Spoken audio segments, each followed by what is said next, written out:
Yo he titulado esta palabra más que suficiente. Como ha leído Mónica, he centrado los versículos en el llamamiento de Moisés. En nuestra iglesia en Aldaya estamos estudiando Hechos, y estudiando Hechos salió a colación este personaje de Moisés, y a mí me llamó mucho la atención porque estábamos estudiando la parte de cuando estamos ahí pensando, y los profetas hoy en día existen, y la profecía desde cuándo se daba y quiénes eran los profetas. Y entonces vimos que Moisés era y ha sido un profeta muy importante. Pero yo meditaba sobre Moisés, y al ver a Moisés como profeta me di cuenta de un detalle que Dios puso en mi corazón, y es que Moisés, cuando hablamos de él, específicamente en su llamamiento, ¿qué nos viene a la mente? Ay, es que se quejó, es que no quería ir. Ay, es que no veas si Dios le tuvo que insistir. Me puse a investigar y vi que son 2 capítulos de conversación con Dios. Pues voy, pues no voy, pues sí, pues ahora, pues lo veo, pues no lo veo. Y se nos queda esa imagen, ¿no? Y yo en mi mente he quitado un poco esta imagen y he visto un personaje muy distinto con el cual me puedo identificar mucho. ¿Quién de nosotros de pequeño no ha tenido sueños, no ha tenido un anhelo, verdad? De decir, estoy hablando cuando éramos pequeños, a lo mejor querías ser enfermera, a lo mejor querías salvar el mundo. Te ponías una capa y cuando veías un problema decías, ahí voy yo. A lo mejor te gustaba cuidar. Yo me acuerdo que mis padres tenían un piso en la ciudad y tenían un chalet también. Y cuando íbamos allí al campo, yo no tenía otra obsesión que perro abandonado que veía, que me lo llevaba a casa. Y mi madre decía, pues si siempre me estás trayendo perros, ya no sé qué voy a hacer. Mi tía me decía, eres una perrera, porque luego les ponía cadenas y salía con todos los perros a la vez a pasearlos y no paraba de recoger. Pero luego meditando esto digo, date cuenta cómo ya Dios ha usado lo que desde tan pequeñita había en mi corazón, que era recoger gente.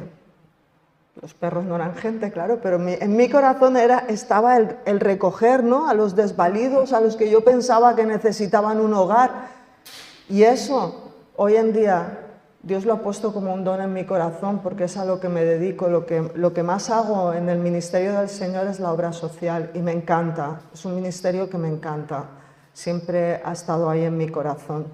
Y pensando en Moisés, yo veía esto, ¿no? Veía que Dios le capacitó, pero a él le costó creerlo.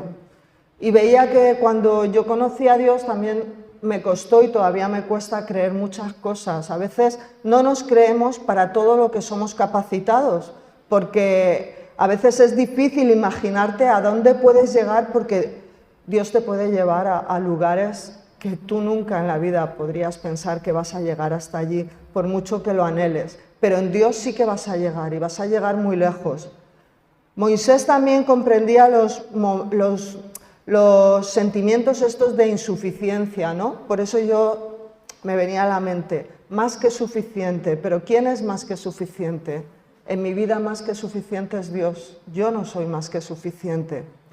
En el libro del Éxodo Dios lo utiliza para liberar a los israelitas de la esclavitud egipcia y para darles las leyes judías que siguieron durante siglos. Daos cuenta que Moisés es un profeta muy significativo y muy importante tanto en la religión judía como en la religión del Islam. Es un profeta principal, y para nosotros que nos acogemos a la religión judía, es el profeta principal hasta que viene Jesús. En el monte Sinaí era la ley, era lo que Dios le dio a Moisés, era lo principal. Escribió los primeros 5 libros. Todo lo que Dios quería para su pueblo aquí en la tierra estaba resumido en esos 5 libros.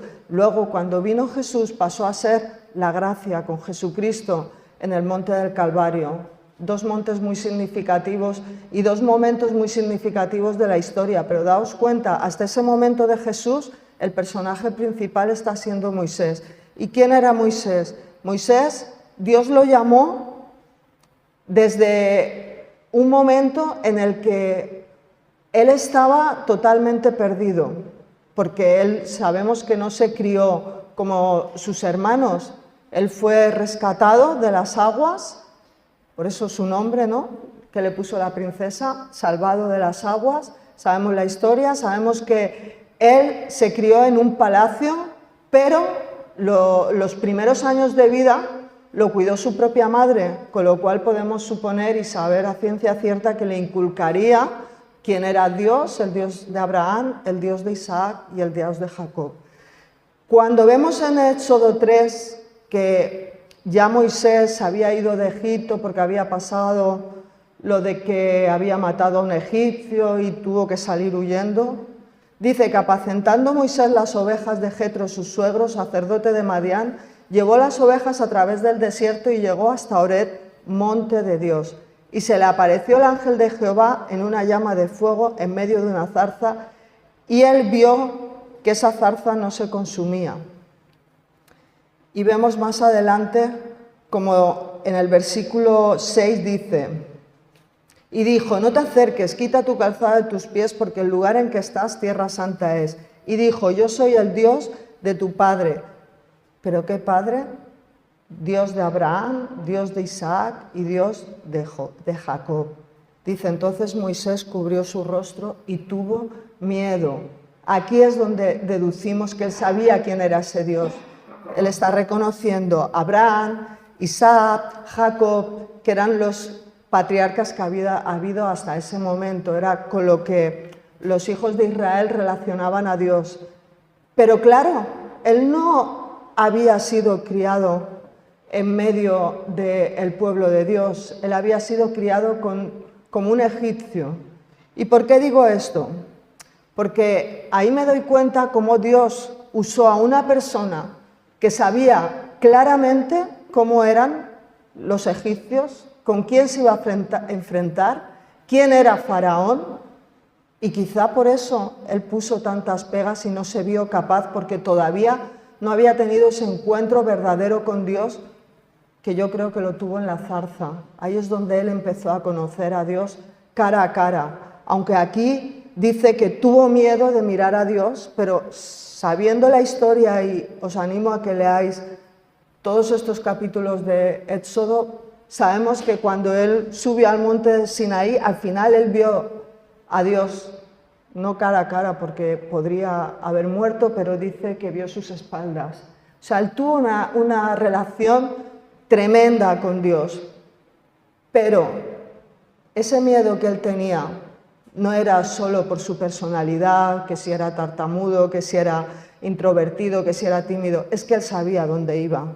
Es que a lo mejor si lo hubieran dicho a Aarón, su hermano, y a lo mejor hubiera dicho que no, o hubiera ido más decidido, no lo sabemos, pero lo que sí que sabemos es que Aarón no sabía dónde se iba a meter. Moisés lo sabía bien, porque había vivido entre ellos y sabía perfectamente a lo que se enfrentaba y lo que Dios quería, porque Dios le da muchos detalles. Vas a salir de esta manera. Hasta los egipcios, las mujeres van a dar sus alhajas. Dios le dio todo lujo de detalles, pero también hay que entender que era algo muy increíble para la mente de Moisés, porque él sabía lo que había y encima él había salido huyendo de allí. Moisés insiste en que no es lo suficientemente bueno y le pide a Dios que envíe a otro. Moisés está hablando con el Dios todopoderoso que no está limitado por el tiempo, que sabe todo lo que hay que saber y que todavía quiere usarlo. Eso debería ser suficiente para darle seguridad a Moisés. Sin embargo, ¿cuántas veces hacemos lo mismo? No nos damos cuenta de que Dios es lo todopoderoso y lo suficientemente poderoso como para cuidar de nuestras vidas y como para hacer lo que Él te muestra que puedas hacer. A veces hasta nos ponemos esas dudas, ay, a ver si voy a ser yo, a ver si es que me estoy equivocando, a ver si es que no es por aquí por donde tengo que andar. Pero si Dios te habla, si Dios te muestra, si tienes una relación con Dios, si Dios te dice, ve, piensa que Dios es más que suficiente. No tú, es Dios. Dios te llama. Este es el segundo punto. No es lo mismo el llamado que el llamamiento. Dios cuando nos llama a salvarnos, ¿verdad? Dios llama a toda la humanidad a la salvación, porque dice que de tal manera amó Dios al mundo que ha dado su vida para que todo, yo insisto siempre en este versículo, en este punto, para que todo, no unos cuantos, para que todo aquel que en él cree no se pierda, mas tenga vida eterna. Si Dios hubiera querido salvar unos pocos, hubiera dicho, para que esos pocos se salven, pero dice, para que todo aquel que en él cree no se pierda. Ese es el primer llamado en tu vida, ese es el primer llamado en mi vida, el llamado a salvarme. Pero luego hay un llamamiento, que es el llamamiento a servirle, del que depende de mí. Los dos dependen de mí, pero uno es urgente, si no lo hago me pierdo, me muero, no tengo salvación, me voy sin Dios. Pero el otro es opcional, es optativo. Si quiero, le sirvo, y si no quiero, no le sirvo, me voy a salvar igualmente. Dios no te obliga a servirle para que tú te salves. La salvación la tienes por gracia, pero el llamamiento a servirle es voluntario. Es porque en tu corazón Dios ha puesto esa pasión por hacer algo que siempre, si os dais cuenta, va a ir muy coordinado, como os he dicho al principio, con lo que tú anhelabas y con lo que tú eras, porque Dios ha ido formando desde el vientre de tu madre la persona que tú eres para el objetivo y el propósito que tú tienes hoy en día. Eso es muy bonito no solo de pensar, sino de analizar, porque ahí puedes descubrir muchos dones, ahí puedes descubrir muchas sentido a tu vida, ahí puedes descubrir el propósito que Dios tiene contigo y decir, anda, pues es verdad, ahora tengo tendencia a hacer esto.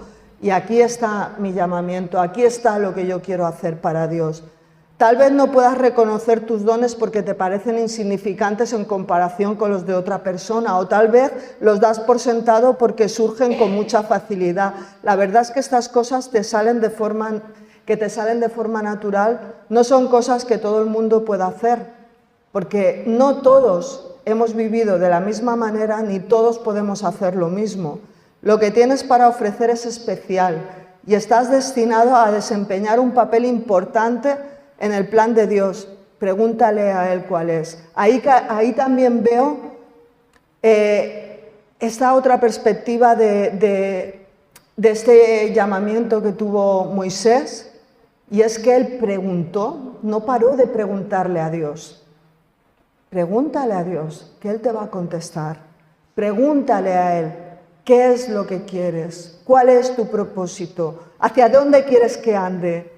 Pregúntale, no empieces a pensar, voy a preguntarle a este, al otro, los pastores, los ancianos, las personas que llevan tiempo en el Señor, que Dios ha puesto como ministros, están para aconsejarnos, para guiarnos, por supuesto, pero tu relación personal es muy importante. Pregúntale a Él, ten una conversación con Dios como la tuvo Moisés, que no solo fueron excusas, fueron conversaciones lógicas. Y me envías, y ahora qué les digo, y no solo me envías a Faraón, es que hasta le dice, es que yo voy a ir a mis hermanos y yo, ¿quién les voy a decir que me envía? Hasta ese entonces Dios no había dado ni siquiera un nombre, y Él le dice, les dirás, yo soy el que soy, y a partir de ese momento Dios será reconocido como el yo soy. Pero es que Moisés estaba pensando, yo ahora me presento y les digo, Dios me ha mandado a que os libere de toda esta opresión, y le van a hacer preguntas, ¿verdad? Y él le preguntó a Dios y Dios le contestó, ¿necesitaba esas respuestas? ¿A que sí?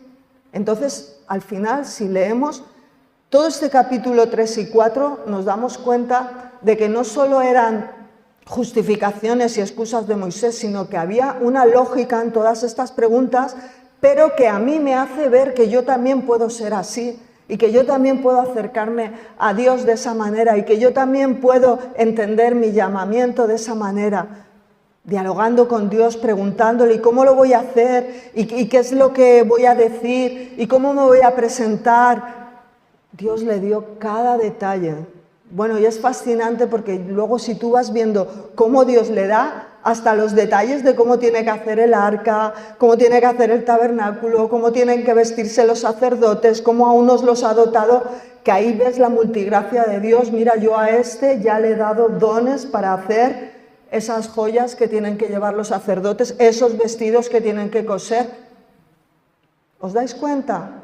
Ya desde que tú eres pequeño, desde que Dios está mirándote, ya te estás formando de un modo en el que Dios luego va a usarte. Y es tremendo como Moisés pudo participar de todo esto. También hay algo que me llamaba mucho la atención, y es que yo veía y yo veo a Moisés como una persona que por la que yo también me puedo identificar, que viene sin haber estado con Dios toda su vida, que conoce a Dios muchos años después, y ahí podíamos imaginarnos esa persona que a veces llega a la iglesia y no es cristiano ni de primera generación ni de segunda, hay personas que ni siquiera tienen una familia cristiana católica o son totalmente agnósticos o ateos. Nos podemos imaginar ese tipo de persona que podía ser Moisés, porque aunque había sido instruido por su mamá, pero él realmente no era creyente, él era el segundo, no era tampoco el primogénito, el primero era Aarón, y él no había sido ni instruido como Aarón, ni llevado tanto tiempo como Aarón y su hermana Miriam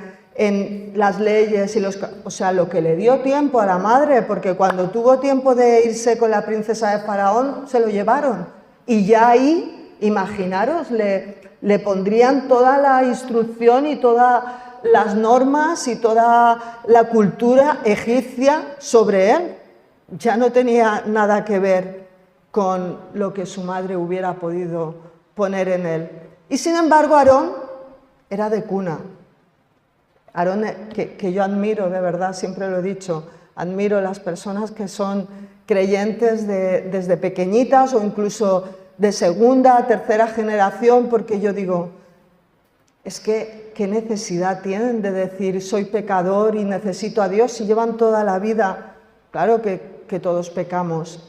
Y claro que eso, cuando oigo los testimonios, por ejemplo, de Marcos Vidal, es que me impacta. Digo, mira, cómo Dios ha tocado su corazón y se ha sentido tan pecador como yo, pero es que yo era muy pecadora. Pero no tiene nada que ver. Pero sí que veo esa diferencia de cómo Aarón es esa persona que ha estado desde pequeñito. ¿Y qué sucede con Aarón? Que Aarón también tiene su lugar, porque sabéis que Aarón al final, por la insistencia de Moisés, fue el que habló a través de Moisés. Moisés era profeta para Aarón, como dice también en el texto, si lo podéis leer, y Aarón hablaba a Faraón. De esta manera, Moisés, sin ser sacerdote, que es otra cosa que me fascina, y sin ser profeta, tenía una relación directa con Dios. Todavía no estaban instituidos los sacerdotes, pero los que tenían una relación directa con Dios eran o los profetas o los patriarcas o gente de la misma tribu de un linaje específico que habían recibido palabra de Dios y se la decían al pueblo. Pero es que Moisés ni estaba en ese grupo, hubiera sido más lógico que hubiera sido Aarón, ¿verdad? Y no fue así. Pero Dios también lo usó. Y Aarón fue el primer sumo sacerdote de la tribu de Leví. Y de ahí fueron dedicados los levitas a ese ministerio del sacerdocio. Daos cuenta dónde empieza toda nuestra historia. En Moisés. Y en lo que hemos visto como la excusa del llamado, o yo, por ejemplo, me imaginaba, porque lo he oído y lo he visto muchas veces de esa manera, de Moisés, pero es que todo tenía un propósito. Aarón había sido cuidado y criado de una forma que luego Dios usó de una forma tremenda, y Moisés igualmente, y los dos hicieron un tándem perfecto. ¿Estamos dispuestos a desempeñar un papel importante en el plan de Dios? Si fuera tan importante como este, si ahora Dios nos mostrara, mira, estamos en los últimos tiempos y tú eres la que vas a, o tú eres el que vas a encargarte de estos últimos tiempos, de reunir a toda la gente y traer liberación a mi pueblo, fíjate con la que se está liando por ahí, pues a más de uno nos traería respeto. ¿Estaríamos dispuestos, estamos dispuestos, aún en lo más pequeño, a cumplir el plan de Dios? Porque cada uno con nuestro granito de arena podemos hacer algo muy grande, ¿verdad? Todos tenemos nuestro papel. Y en tercer lugar, algo muy importante, Dios tiene todo el tiempo. Es otra cosa que me llamaba la atención. 40 años estuvo Moisés en Egipto, 40 años estuvo en el desierto y luego con Jetro cuando se casó y después de su llamamiento otros 40 años. Pero es que dice que en el momento a ver, que lo tengo aquí, que en el momento que Dios le dice, ¿ves?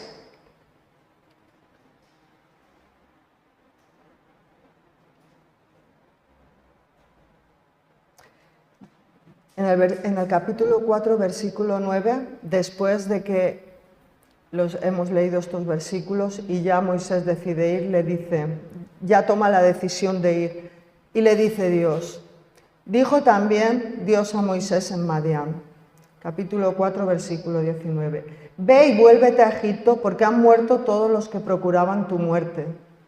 ¿Esto es una casualidad? Dios está esperando en su trono a que sucedan las cosas y nosotros, es que no tengo tiempo, es que venga, que se me va el tiempo, si es que me faltan horas en el día. Mira todo lo que pasó para ese momento exacto en el que tenía que ir Moisés, porque ya habían muerto todos los que procuraban su muerte.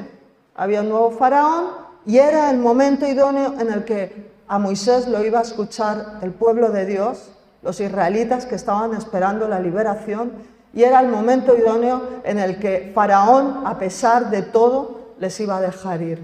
Era ese momento.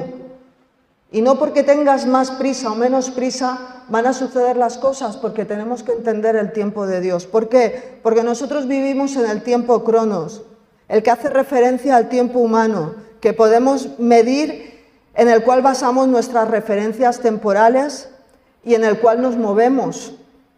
Y por eso estamos limitados, porque solo tenemos 24 horas.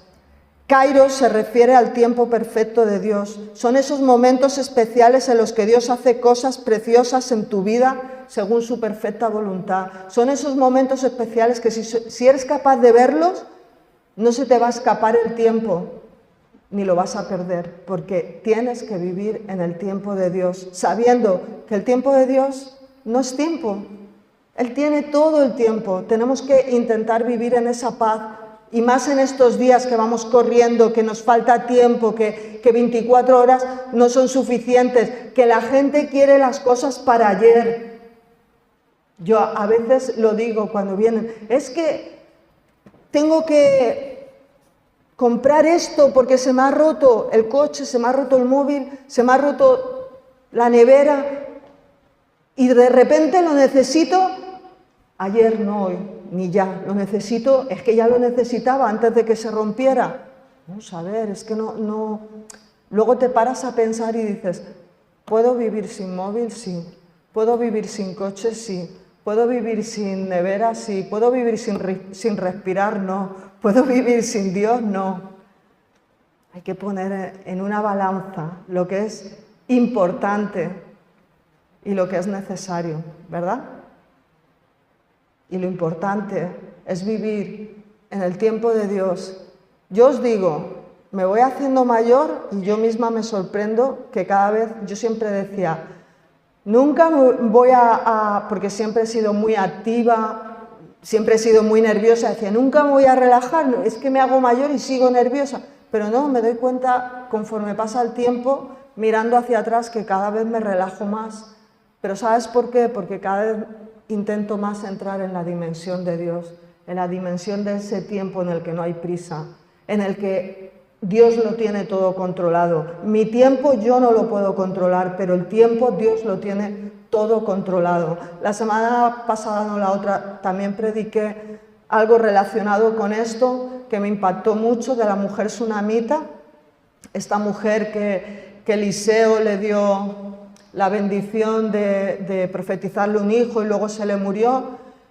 Pues esta mujer, cuando luego pasó el tiempo y se tuvo que ir de su tierra, lo perdió todo.